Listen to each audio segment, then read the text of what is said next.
តាប្រហែលជាមិនអាចឆ្លាញ់គ្នាជាមួយនឹងអាទីយូទៀតទេបងប្អូនដោយសារអីបច្ចាន់ជាមួយនឹងអាណេតខ្លាំងពេកបងប្អូនពេលហ្នឹងអាតាហើយអាទីគេឆ្លោះគ្នាបន្ទាប់មកអាទីខឹងពេកទៅអង្គុយចិត្តអាណេតបន្ទាប់មកកើតជាការបច្ចាន់អញ្ចឹងណាបងប្អូនហើយបលំឡើងអាតាយំខ្លាំងមែនតើហ្មងថាវាឆ្អែតអីចឹងណាបងប្អូនអាណេតវាដឹងអីទេបងប្អូនបន្ទោអាណេតក៏ត្រូវដែរបន្ទោគឺបន្ទោអាទីដោយសារអីបងប្អូនដល់គ្នាជួយកាត់ខ្ញុំមើលពេលដែលវាឆ្លោះគ្នាវាយកអាណេតធ្វើជាឆាអាណេតគ្នាដឹងអីសោះបងប្អូនចុះគេមកអង្គុយចិត្តគេបេះអីញ៉ាំគ្នាមិនញ៉ាំធម្មតាមានអីអាតាយំខ្លាំងមែនតើបងប្អូនអើយហើយថាចុកធុងទៀតខ្ញុំនិយាយមែនឲ្យតែមានកូនចៅដែលលក្ខណៈថាចុកធុងគឺខ្ញុំចាប់ផ្ដើមភ័យហ្មងបងប្អូនដោយសារតែជំងឺចុកធុងហ្នឹងមិនមែនមានតែលើអាតាម្នាក់ឯងក៏វាមានលើអាណេតដែរអញ្ចឹងខ្ញុំរៀងផិតភ័យដែរបងប្អូនពិបាកដល់ហើយបងប្អូនទាំងអស់គ្នាខ្ញុំមិនដឹងធ្វើម៉េចទេនេះសំខាន់ណាស់ពេលហ្នឹងទៅដើរលេងមួយម៉ាក់បេឡាបងប្អូនអាចមើលជាក់ស្ដែងបានចាគឺយំយកតែមែនតែនយំខ្លាំងតែម្ដងបងប្អូនមានយំលក្ខណៈធម្មតាបងប្អូនអាចមើលបានទឹកភ្នែកហូររហូតហ្មងបងប្អូនហើយសំខាន់នៅកន្លែងដើរលេងបងប្អូនមើលតការតែងខ្លួនពួកខ្ញុំដឹងហើយថានៅកន្លែងពេលហ្នឹងនាំគ្នាមកលេងនៅកោះស្ដាច់ចាបងប្អូនមិនគួរណាជួបរឿងអញ្ចឹង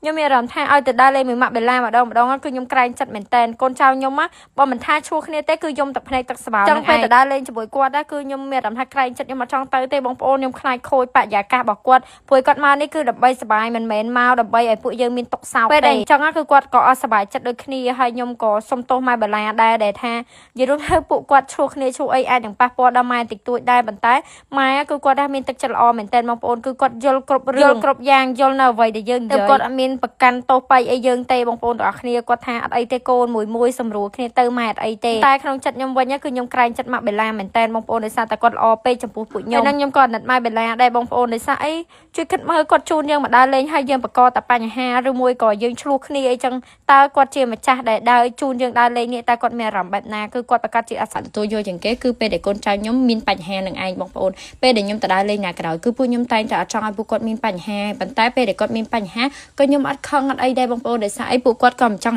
ដូចគ្នាគឺយើងមានតែដោះស្រាយតាមសន្តិវិធីនេះឯងទេបងប្អូនពួកគាត់តែពីថ្ងៃហ្នឹងត្រូវគ្នាវិញខ្ញុំគិតអញ្ចឹង100%តែម្ដង